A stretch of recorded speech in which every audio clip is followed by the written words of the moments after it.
Cette visite dans la zone du lac de Guiers a permis à la directrice générale de l'Office des lacs et cours d'eau, avec sa délégation, de faire l'état des lieux des plans d'eau, mais aussi de faire un diagnostic sur les ouvrages hydrauliques.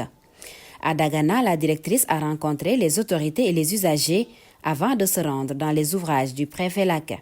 La délégation a rencontré Guillaume Rançon, directeur général de la compagnie sucrière sénégalaise, ce qui a permis d'évoquer la gestion qualitative des eaux du lac et la fermeture de X6. Une visite sur la digue de la CSS a aussi été faite.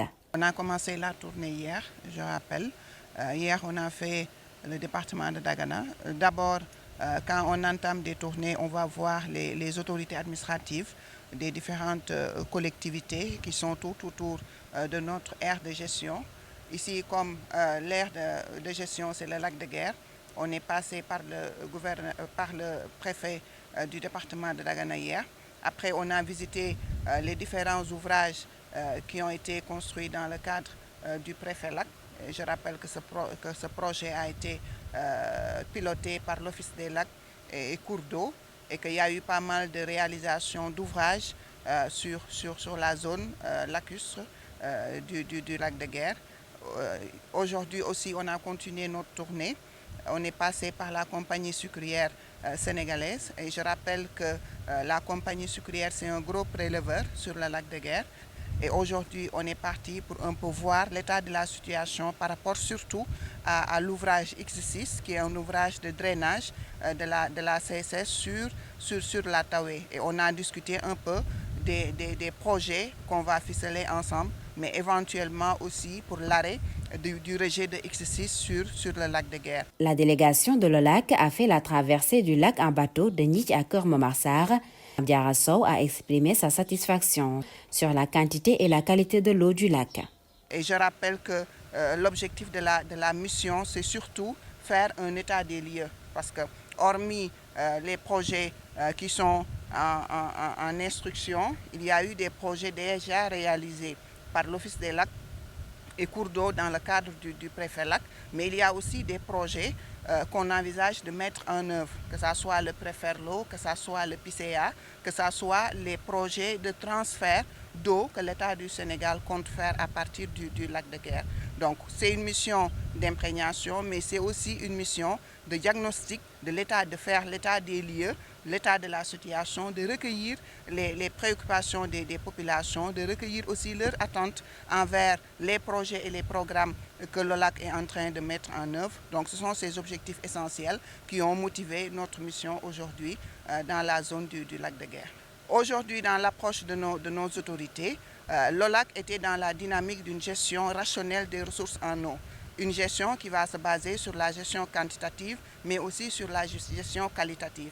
Et aujourd'hui, hormis nos projets, à savoir le préfet l'eau, le PCA et les autres projets tout autour du lac de Guiers, il y a les transferts qui se profilent à l'horizon. Face à la forte présence des plantes aquatiques comme le TIFA dans les plans d'eau, la directrice de l'OLAC annonce des stratégies. La ressource est là, la ressource est disponible, mais il y a certains problèmes dont sont confrontés le milieu, l'écosystème lacustre. Ces problèmes, on a pu les diagnostiquer aujourd'hui.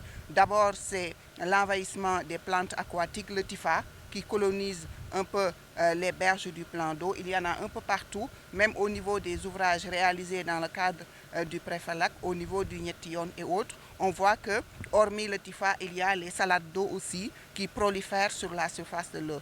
Donc l'objectif est de voir comment, avec nos partenaires, avec nos différents projets, comment faire pour pouvoir un peu diminuer la prolifération. Parce que le TIFA, on ne peut pas l'éradiquer à 100% dans ces milieux lacustres d'eau douce. Ce qu'on peut faire, c'est essayer de diminuer la prolifération, de diminuer leur population sur les plans d'eau. Donc c'est ce qu'on projette de faire dans nos différents projets, mais il y a aussi d'autres travaux qu'on va faire sur la Taoué, sur le lit de la Taoué, mais aussi aux abords du lac de Guiers pour pouvoir faire des endiguements afin de favoriser une retenue d'eau assez importante. Parce que dans le cadre des différents projets, que ce soit le transfert vers le triangle Dakar-Mbour, Thiès-Touba, que ce soit le transfert vers le Bas-Ferlo, c'est des millions de mètres cubes d'eau qui seront mobilisés. Et là, aujourd'hui, on a fait la traversée du lac.